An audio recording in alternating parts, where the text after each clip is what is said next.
বাবা ওম করে শোন। টকিং এটা কে? এটা কে? এটা শ্রীহান তো। বাবা আচ্ছা ঠিক আছে দেখাচ্ছে। এইটা এইটা এইটা এইটা এইটা এইটা এইটা তুম হয়ে গেছে। আমি তো এইটুকু ওষুধ খেতে এত জ্বালা। আর একটা আছে। এবার কোন কালারটা খাবে আমার সোনা? এবার খাবে গ্রিন কালার। এই যে এই গ্রিন কালারটা খাবে না বাবা? গ্রিন কালারটা খেতে হবে তো এবার।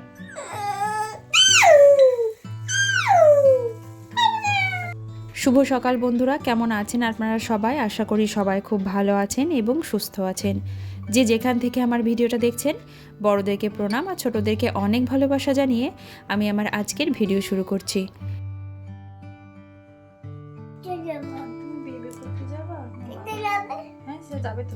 একবার একটুখানি দেখিনি। হ্যাঁ বেবে করতে যাবো যে আমরা বেবে করতে যাবো তো। একটু একটু একটু বাবা একটু দি বেবে করতে যাবো যে। টকিং টয়কে নিয়ে বেবি করতে যাবো না, দিদিকে নিয়ে যাবো না তো। হ্যাঁ তুমি আমি আর কে যাবো? কিসে করে যাবো বলো? একটু একটু দি শোনা, একটু দাও।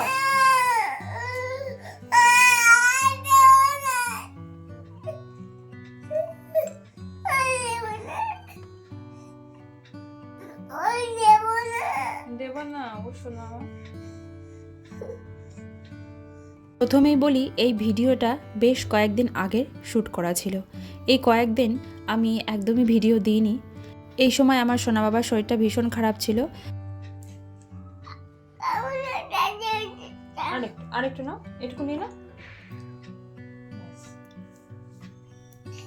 তোমার কি হয়েছে বাবা? শরীর খারাপ? কি শরীর খারাপ হচ্ছে? কোথায় কষ্ট হচ্ছে? কামার কাছে কষ্ট হচ্ছে? কোথায় কষ্ট হচ্ছে বাবা? কামার কাছে। আমার সোনা বাবা। হ্যাঁ প্যান্টুল দি। আর এই কয়েকদিন ভিডিও না দেওয়ার বেশ কিছু কারণ আছে। প্রথম কারণ এবং সব থেকে প্রধান কারণ সেটা হচ্ছে আমি না আস্তে আস্তে ধৈর্য হারিয়ে ফেলছি। জানি ইউটিউবে কাজ করতে গেলে প্রচুর ধৈর্যের দরকার হয়। আসলে আমি এর আগেও একটা চ্যানেল চালিয়েছি গত 2 বছর আগে, আর ওই চ্যানেলটাও প্রায় 2 বছর মতো আমি চালিয়েছি। তো সেই চ্যানেল থেকেও আমি কোনো সফলতা অর্জন করতে পারিনি, ফলে সেটা বন্ধ করে দিয়েছি। আবার নতুন করে আবারও এই চ্যানেলটা শুরু করেছি। তো এই চ্যানেলেও কাজ করা আমার প্রায় 8 থেকে 9 মাস হতে যায়। তো এখান থেকেও আমি কোনো সফলতা পাচ্ছি না। আর এই ছোট্ট বাচ্চা সামলে, সংসারের সমস্ত কাজ সামলে, তার ওপর আবার ভিডিও করা, মানে ভিডিও এডিট করা আর ভিডিও পোস্ট করা, এগুলোতে অনেকটাই সময় লাগে। তো তাই মাঝে মাঝে না হাঁপিয়ে উঠছি, মনে হচ্ছি না আর আমি পারছি না। তার উপর আবার সোনা বাবার কয়েকদিন শরীরটা ভীষণই খারাপ ছিল, তাই এতটাই ক্লান্ত হয়ে পড়ছিলাম আর ধৈর্যটাও হারিয়ে ফেলছিলাম। তাই আমি এক প্রকার ভেবেছিলাম যে না আর ভিডিও দেবো না, বন্ধই করে দেব। কিন্তু আবারও ভাবছি না, এভাবে তো হেরে গেলে হবে না, সফল আমাকে হতেই হবে। আর কষ্ট করলে তবেই তো কেষ্ট মেলে, তাই না? তাই আমি আবারও শুরু করেছি, আবারও চেষ্টা চালিয়ে যাব। যাই হোক, এদিন আমার সোনা বাবার শরীরটা ভীষণই খারাপ ছিল আর ওকে নিয়েই একটু একটু করে কাজ করছিলাম। কি বলছো বাবা? কি বলছো সোনা? আর আমি বিছানাটা গুছিয়ে রাখলাম বটে, কিন্তু ভাবছিলাম একটু তোশকটা রোদে দেব। আর আমার মাথায় একটা বড় চিন্তা আছে, সেটা হচ্ছে আমার ঘরের খাটটাকে একটু ঘোরানোর। তো দেখি এদিকটা একটু সামলে নিয়ে খাবার টাবারগুলো খাইয়ে দিয়ে আমার সোনা বাবাকে, তারপর যদি পারি ওইদিকে গিয়ে খাটটা একটু চেঞ্জ করব। মানে ঘরটা সময় সময় একটু পরিবর্তনেরও দরকার হয়। আর আমি এটার একটা শর্ট ভিডিও দিয়েছিলাম, সেটাতে আমি দেখিয়েছিলাম যে আমার ঘরের লুকটা আমি চেঞ্জ করেছি। এদিকে আমাদের কাজের যে কাকিমা আসেন, উনিও কদিন থেকে আসছেন না, তাই বাসনকোসন একপালা রয়েছে, সেগুলো ধোয়া মাজা করতে হবে, পরিষ্কার করতে হবে। আর আমি কোনো কাজ যখন ভাবি যে করব, তো সেটা না করা পর্যন্ত আমার ঠিকঠাকভাবে শান্তি হয় না। তাই সেই কাজটা আমার যতই কাজ হোক, যতই কষ্ট হোক, যতই সময় লাগুক, সেই কাজটাকে আমি সম্পূর্ণ করার চেষ্টা করি বা করি।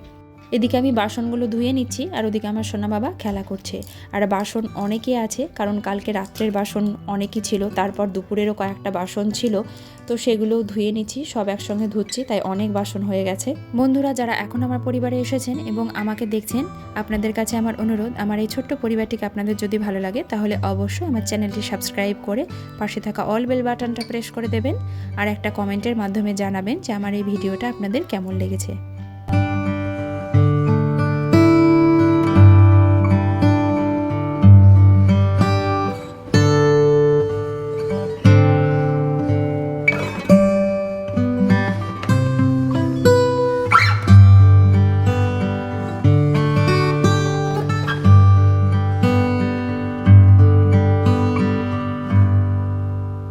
ওদিকের কাজকাম মোটামুটি হয়ে গেছে, এবার এসেছে আমার সোনা বাবার জন্য একটু খাবার বানাতে।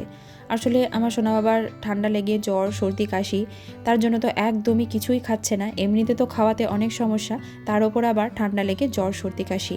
বাচ্চারা এমনিতেই ঠান্ডা লাগলে খেতে চায় না, তো আমার সোনা বাবাও সেম তাই হয়েছে, একদমই খাওয়া দাওয়া করছে না। আর মেন হচ্ছে কাশি হয়েছে, সেই জন্য কাশতে কাশতে খাবারটাও তুলে ফেলছে, যেটুকু খাবার খাচ্ছে সেটুকু তুলে ফেলছে।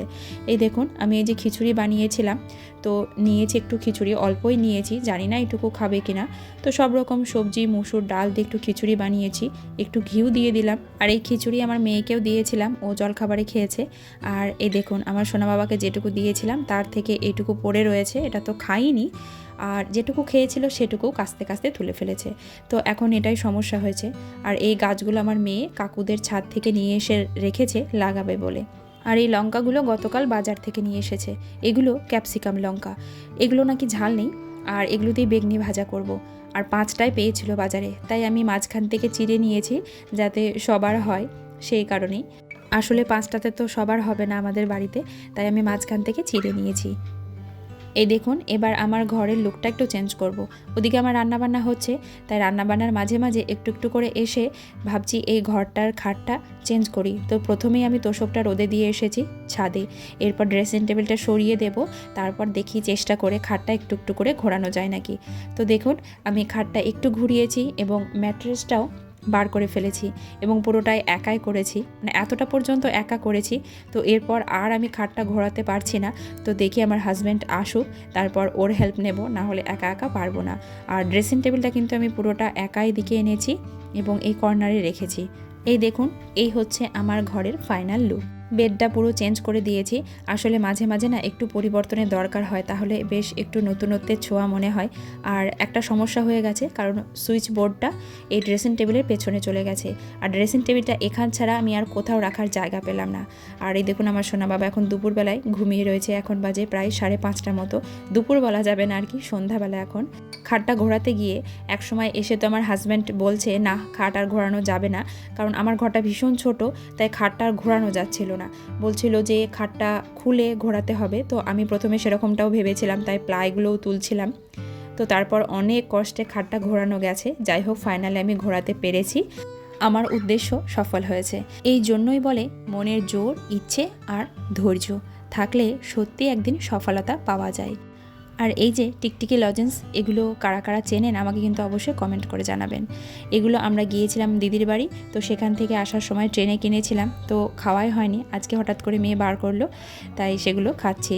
এগুলো খেতে কিন্তু ভীষণ ভালো লাগে।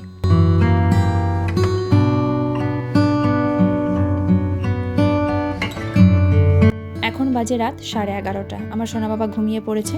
আর এই সময় ওর হাতে পায়ে ভালো করে একটু তেল মাসাজ করে দিচ্ছি, সর্ষের তেল, মানে ফুটিয়ে রেখেছি এই তেলটাই মাসাজ করে দিচ্ছি, এতে ওর অনেক আরাম হবে আর সর্দিটাও অনেক কমবে, কাশিটাও কমবে। আর আমার সোনা বাবার কাশিটা ভীষণ বেড়ে গেছে, হোমিওপ্যাথি ওষুধে কমছে না, মানে কালকে সারাদিন খাইয়েছি হোমিওপ্যাথি ওষুধ, আবার আজকেও সারাদিন খেয়েছে, কিন্তু একদমই কমেনি। তাই কালকে ভাবছি আবার অ্যালোপ্যাথি ডক্টর দেখাবো, দেখি ওষুধ নিয়ে আস। আর হোমিওপ্যাথি ওষুধে সারতে একটু সময় লাগে, কিন্তু ছেলের কাশিটা ভীষণভাবে বেড়ে গেছে, তাই ভাবছি না আর অপেক্ষা করা যাবে না। আর কাশতে কাশতে আমার সোনা বাবার কোনো খাবারই পেটে থাকছে না, সবটাই তুলে ফেলছে। যাই হোক বন্ধুরা, চলুন আজকের মতো তাহলে ভিডিওটা এখানেই শেষ করছি। সবাই ভালো থাকবেন, সুস্থ থাকবেন, দেখা হবে আগামীকাল আবারও একটা নতুন ভিডিওতে।